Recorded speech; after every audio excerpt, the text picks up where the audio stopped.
Bonjour à tous, depuis la corniche de Beyrouth au Liban. Depuis le 7 octobre, date à laquelle le Hamas a perpétré les horribles attentats contre Israël et où Tel Aviv a réagi en lançant une guerre brutale contre Gaza, il ne se passe pas un jour sans que l'on parle du Liban, parce qu'une partie de cette guerre se déroule à faible intensité dans le sud du pays, entre Israël et le Hezbollah, le puissant groupe fondamentaliste chiite. Il ne se passe pas un jour sans qu'Israël n'annonce qu'il attaquera bientôt le Liban en guerre ouverte. Le ministre des Finances israélien a annoncé qu'Israël renverra le Liban au Moyen Âge, sans que des rumeurs d'attaques imminentes à grande échelle ne se répandent dans le pays et sans que le Hezbollah ne dise qu'il continuera à tirer ses roquettes sur Israël en solidarité avec les Palestiniens et qu'il est prêt à une guerre totale.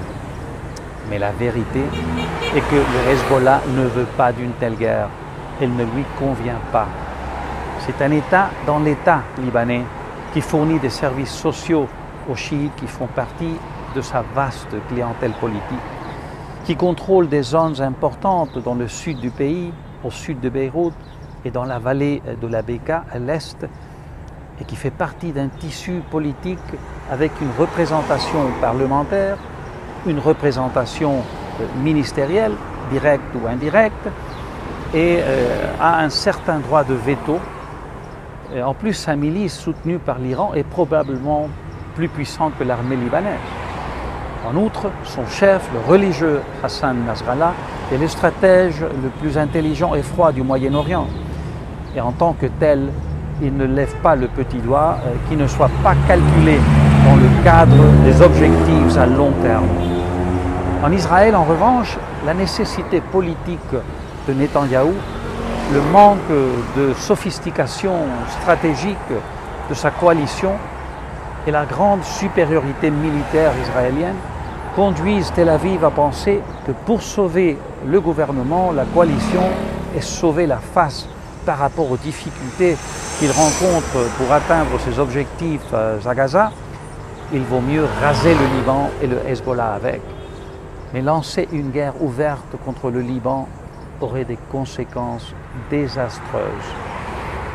Je ne parle pas uniquement de la destruction de ce beau pays qui a longtemps été le joyau du Moyen-Orient.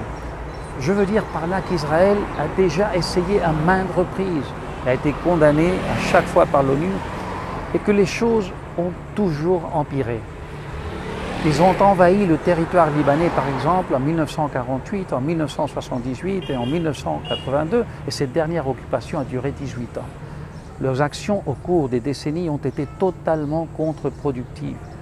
Rappelons qu'en 1967, lorsque les Israéliens ont envahi les territoires palestiniens, ils ont provoqué l'expulsion de milliers de Palestiniens qui ont fui où?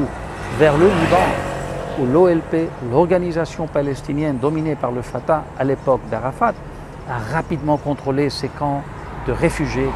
Et depuis, Arafat a mené pendant plusieurs années une guerre de faible intensité avec Israël.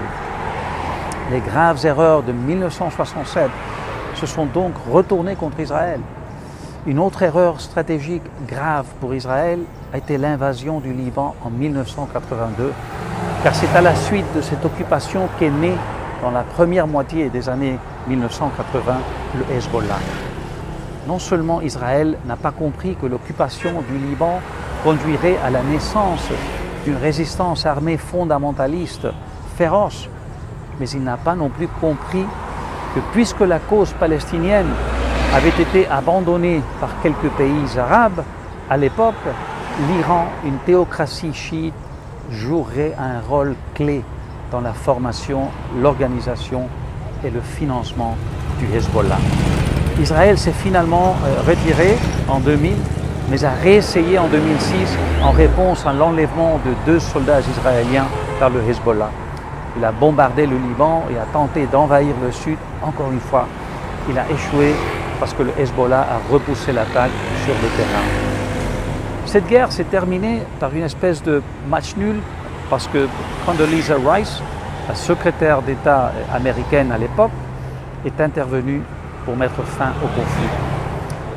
Et maintenant, Netanyahou annonce jour après jour qu'il va entrer en guerre ouverte avec le Liban. Il ne fait aucun doute que la puissance militaire israélienne est suffisante pour massacrer des milliers de Libanais qui n'ont rien à voir avec le Hezbollah et qui voudraient que leur pays soit libéré à jamais d'acteurs politiques profondément liés à des forces étrangères. Et l'on sait aussi que Tel Aviv peut tuer de nombreux membres du Hezbollah. Il en a d'ailleurs tué plusieurs centaines depuis le 7 octobre. Mais Israël ne peut pas gagner cette guerre, en ce sens qu'il ne peut pas occuper le Liban et contrôler ses affaires et son destin. Et de toute façon, une guerre ouverte signifierait que le Hezbollah et d'autres alliés iraniens dans la région forceraient Tel Aviv à s'engager dans un conflit sans fin dans lequel de nombreux Israéliens seraient aussi touchés. Il est absurde de déclarer une guerre ouverte au Liban, un pays où absolument personne ne veut la guerre avec Israël, y compris d'ailleurs les ennemis jurés d'Israël comme le Hezbollah, dont la stratégie à long terme n'implique pas un conflit direct, maintenant dont il sait qu'il paierait un prix énorme. Le problème est que l'urgence de la survie politique de Netanyahou et de son gouvernement, en plus du manque total d'intelligence stratégique et de vision à long terme, dicte ses actions à l'exaspération même du plus grand allié de Tel Aviv, les États-Unis.